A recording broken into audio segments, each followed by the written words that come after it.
Good morning, Alex and friends. I'm Grace. Today is Thursday, January 23rd, 2025, and you're listening to Alex's News.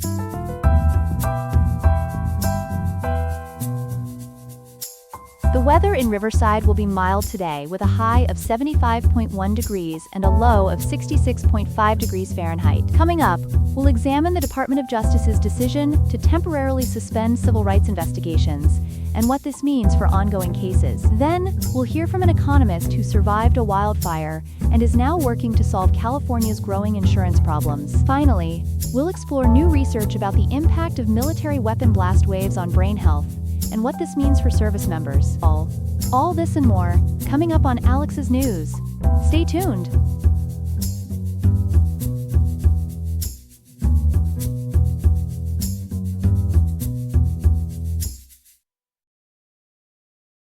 We begin this morning with a significant development from Washington, where major changes are taking place at the Department of Justice. With us now is our Justice Department correspondent, Ethan Parker. Ethan, tell us about this sweeping freeze on civil rights cases. Thanks, Grace. According to reporting from Yahoo News, the Justice Department, under President Trump's new leadership, has implemented an immediate halt to all civil rights litigation. This comes through two internal memos from Chad Mizell, the department's chief of staff, essentially putting a complete stop to new complaints, amicus briefs, and various court filings. What specific cases are being affected by this freeze?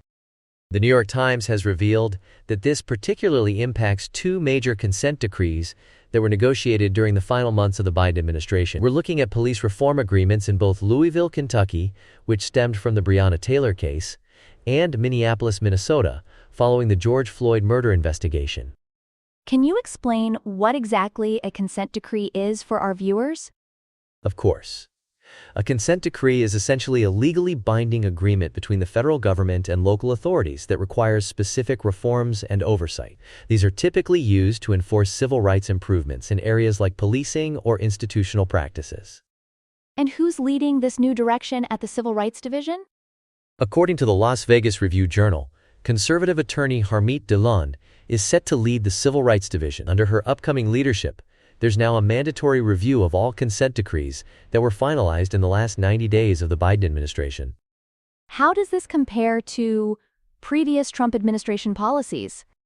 This approach actually mirrors what we saw during President Trump's first term, from 2017 to 2021. The New York Times reports that his administration viewed these consent decrees as federal overreach into local law enforcement matters and generally opposed them.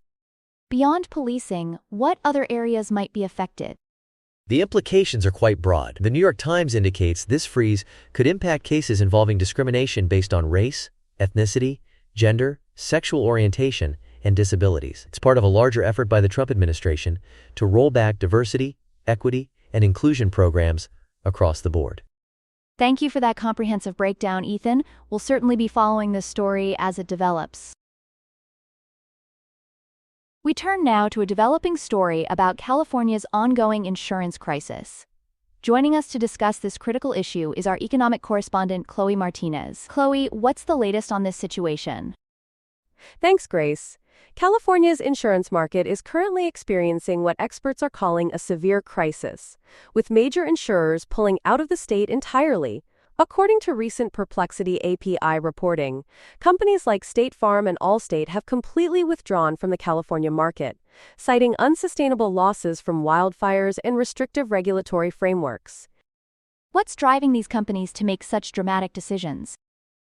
Well, Grace, it's really a perfect storm of two main factors. First, climate change has dramatically increased wildfire risks in California. Second, there's a regulatory constraint known as Proposition 103, which was enacted in 1988. This law requires insurance companies to get approval before raising their rates, making it difficult for them to respond quickly to changing risk landscapes. I understand there have been some recent policy changes. What steps has California taken to address this crisis? Since 2023, the state has implemented several significant changes.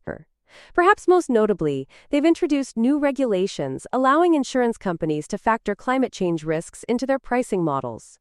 They've also mandated wildfire mitigation discounts for homeowners and implemented what they're calling a sustainable insurance strategy.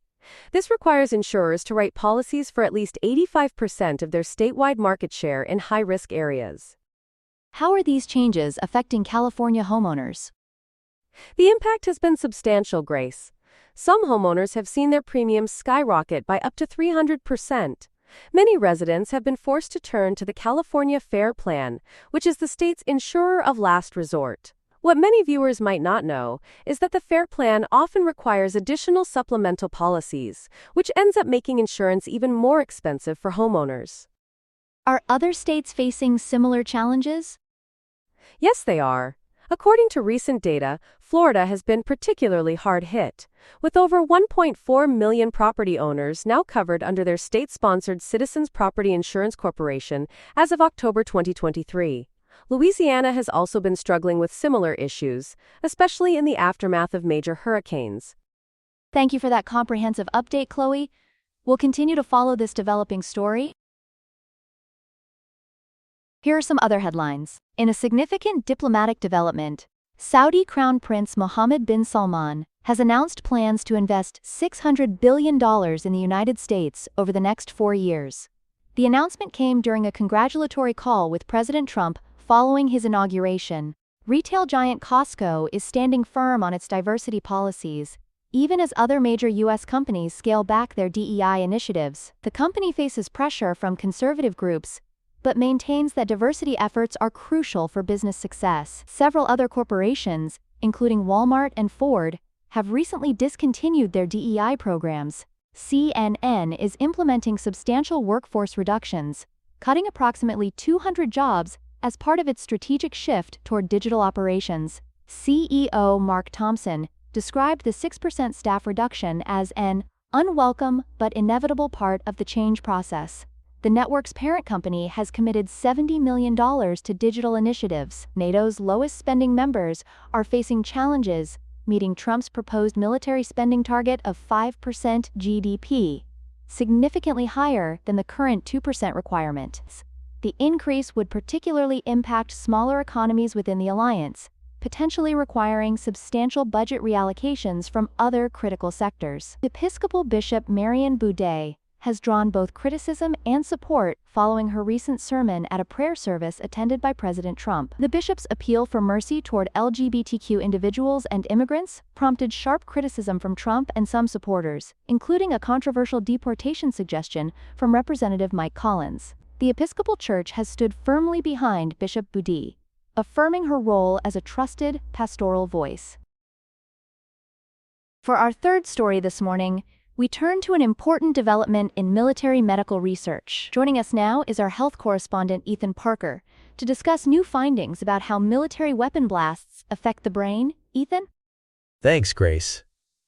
This is a critical issue affecting our military personnel. According to NPR's Health News, military weapon blasts create what experts are calling a tsunami in the body, with particularly devastating effects on the brain's blood vessels. Can you explain exactly how these blast waves cause damage?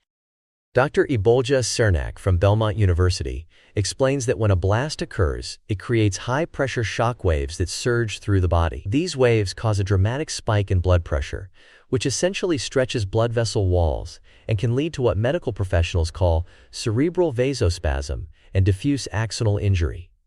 In simpler terms, it's like stretching a rubber band until it loses its elasticity. Those numbers sound concerning. How many service members are we talking about here?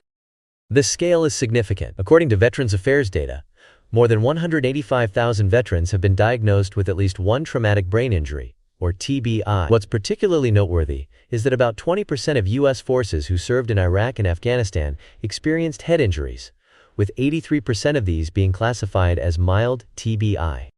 What are doctors seeing in terms of long-term effects? The research shows multiple concerning outcomes. Veterans are experiencing memory problems, disrupted neural connections, and permanent vascular damage. The VA's healthcare system reports that these injuries also increase the risk of psychiatric conditions, like PTSD, and can lead to more frequent hospitalizations due to secondary accidents. Are there any new developments in detecting these injuries? Yes, there are. The Walter Reed Army Institute of Research is currently developing new diagnostic tools, including an innovative approach using fluorescent metal atoms called nanoclusters to identify damaged blood vessels. This is particularly important because current imaging techniques like CT scans and MRIs have limitations in detecting subtle blast-related vascular damage. Thank you for that comprehensive report, Ethan. This certainly highlights the ongoing challenges our veterans face and the importance of continued research in this field. That's all we have for now. Today's episode was made by Alexander King with Claude Sonnet 3.5, the Perplexity API, and the Google Cloud Text-to-Speech API. I hope you have a great day. I'll see you tomorrow, Alex.